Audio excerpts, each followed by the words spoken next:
দুঃখ ভরা আক্রান্ত মন নিয়ে আপনাদের মাঝে আজকে একটি ভিডিও নিয়ে আসছি। আমার পিছনে দেখতে পাচ্ছেন অনেকগুলো লোহার বা স্টিলের যে টুকরো ফেলানো বা এই যে বক্সের মতো, এগুলো কিন্তু আসলে ট্রান্সমিটারের মালামাল। গতকাল রাতে কিন্তু এখান থেকে একটি ট্রান্সমিটার চুরি হয়েছে।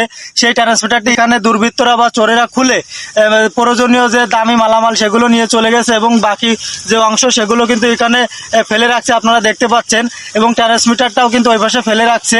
তবে এই যে যার ট্রান্সমিটারটি কিন্তু চুরি হয়েছে, এই লোকটি কিন্তু আসলে 15 থেকে 20 বছর পঙ্গু। এনার নাম হচ্ছে মোহাম্মদ